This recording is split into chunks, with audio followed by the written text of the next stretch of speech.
सबसे पहले संत शिरोमणि रैदास जी के चरणों में पुष्प अर्पित करते हुए उनका श्रद्धा सुमन समर्पित करता हूँ। साथ ही साथ भीमराव अंबेडकर जी के चरणों में श्रद्धा सुमन समर्पित करता हूँ। और साथ ही साथ इस खूबसूरत मंच पर मंचासीन तिनेरी पंचायत के मुखिया प्रतिनिधि हमारे साथी मोहम्मद इंतसाब जी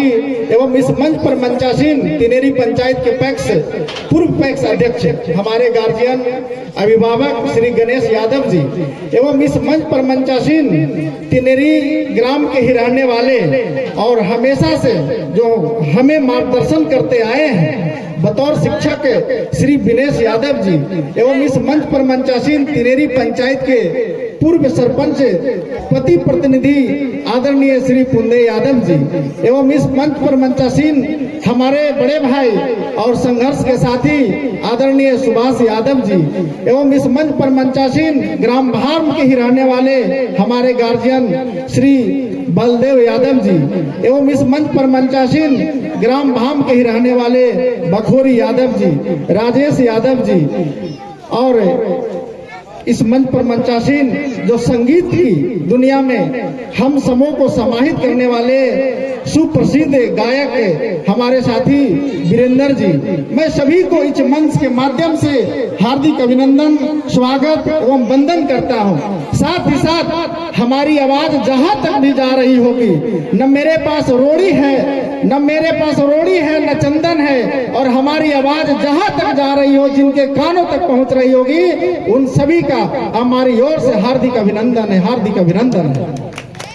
साथियों, आज बहुत हर्ष की बात है कि आज महामानव को जन्म उत्सव में हम सभी लोग एकत्रित हुए हैं और इनके जीवनी पर प्रकाश डालने का हम लोगों ने प्रयास कर रहे हैं, क्योंकि हमारे देश के शोषित वंचित लोग सदियों से गुलाम थे, अंग्रेजों के गुलाम थे, सामंतवादियों के गुलाम थे, मानववादियों के गुलाम थे, और उस गुलामी को जंजीर से बाहर निकालने का काम किया है संत शिरोमणि रैदास जी ने, डॉक्टर बाबा भीमराव अंबेडकर जी ने, तमाम महापुरुषों ने जो ऐसे जंजीर से बाहर लाया है और उस बाहर ला करके हम तमाम लोगों को आजाद करने का काम किया है। आज तभी हम इस मंच के माध्यम से कुछ कहने का प्रयास कर रहे हैं। साथियों, मैं बहुत ज्यादा समय नहीं लेना चाहूंगा, लेकिन जिनके जन्म उत्सव के बारे में हम लोग एकत्रित हुए हैं उनके बारे में थोड़ा सा जानने का प्रयास करना होगा साथियों, क्योंकि हम भी एक मानव हैं, मैं भी एक माँ के कोख से पैदा लिया हूँ, और जिनके जन्म उत्सव मना रहे हैं वो भी एक मानव थे, और उनका अच्छा कृति रहा है, उनका अच्छा इस देश और इस संसार के लोग, इस मानव के लोगों के लिए एक अच्छा कार्य किए हैं, इसलिए हम उन लोग उनका महामानव को दर्जा देने का काम किया है साथियों। तो हम लोग भी चाहेंगे कि मानव हो और मानव के क्रम में चलते हुए महामानव के रूप में कैसे जाएंगे। इसलिए मैं कहना चाहूंगा कि किसी भी इंसान को जन्म लेना, किसी भी धर्म में, किसी भी घर में, किसी भी जाति में उसकी बस की बात नहीं है। किसी भी इंसान को जन्म लेना, किसी भी धर्म में, किसी भी जाति में, किसी भी समुदाय में, किसी भी घर में उसकी बस की बात नहीं है साथियों। लेकिन इतना जरूर है कि जब मानव इंसान के रूप में जन्म लिया हो, चाहे किसी भी जात में हो, किसी भी धर्म में हो, चाहे गरीब के घर में हो या अमीर के घर में हो, या अगड़ा के हो या पिछड़ा के घर में हो साथियों, लेकिन इंसान के रूप में जन्म लिया है तो उसकी दायित्व क्या होनी चाहिए, उसकी कर्तव्य क्या होनी चाहिए, ये अपने आप में निर्णय लेना है साथियों। निर्णय कैसे लेंगे? जब आप मानव हैं, जब आप इंसान हैं, तो आपका संगत एक अच्छे इंसान के रूप में होना चाहिए, एक अच्छे इंसान के साथ होना चाहिए, क्योंकि जब मनुष्य जन्म लेता है तो वो कुछ नहीं जानता है, कुछ नहीं जानता है। उसको सब जनाने का प्रयास उसकी माँ करती है, उसके पिता करते हैं, उसके घर के और सभी लोग करते हैं। जब कुछ जानने लगता है, उसके अंदर समझदारी होती है, तब वो अपना दोस्त और वो अपना परिवार को पहचानना शुरू कर देता है साथियों। तो मेरा कहने का अर्थ है कि जब इंसान के रूप में आप जन्म लिए हैं तो आप अपने आप को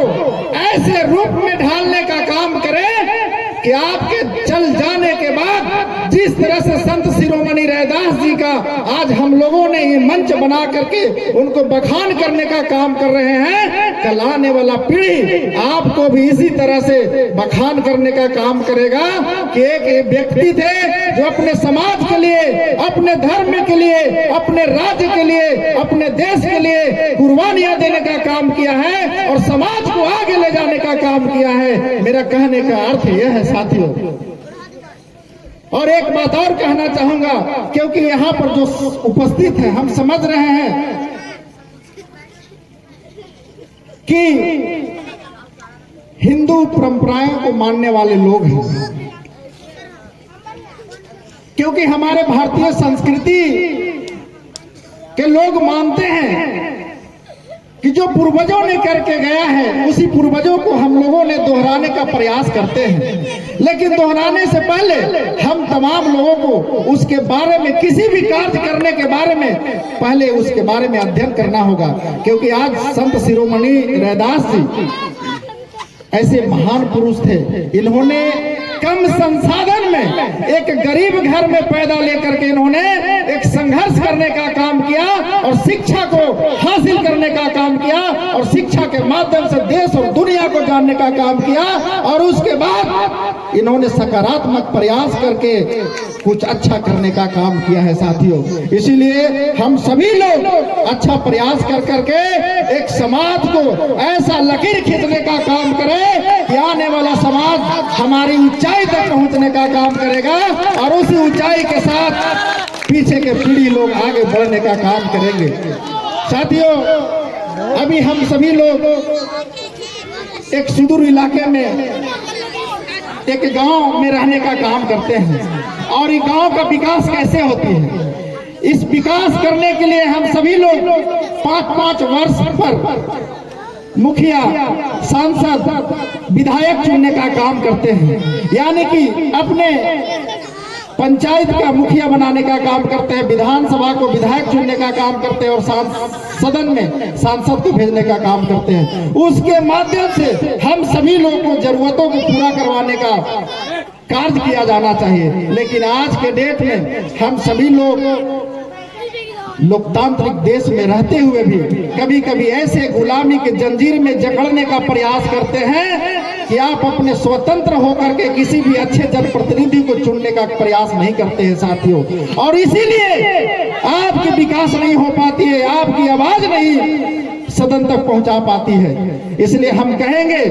कि आप स्वतंत्र होकर के ऐसे जनप्रतिनिधि चुनने का काम करें, चाहे मुखिया हो, चाहे विधायक हो, चाहे सांसद हो, ताकि भारतीय संविधान के अनुसार जो आपकी जरूरतों को पूरा होना चाहिए वो आपके घर और दरवाजे तक पहुंच करके आपके जरूरतों को पूरा करवाने का प्रयास करेगा ना चाहिए। मैं विशेष समय लेना नहीं चाहूंगा। मैं जाते जाते आप सभी इस कार्यक्रम के आयोजनकर्ताओं को हार्दिक धन्यवाद देना चाहूंगा कि आप लोगों ने इतना खूबसूरत मंच तैयार करके और एक ऐसे महान पुरुष के बारे में विचार गोष्ठी करवाने का काम किया है। तो मैं अपनी ओर से आप सभी लोग को धन्यवाद प्रस्तुत करते हुए अपनी वाणी को विराम देता हूं। जय हिंद, जय भारत, जय रविदास, जय भीम, राम अम्बेडकर।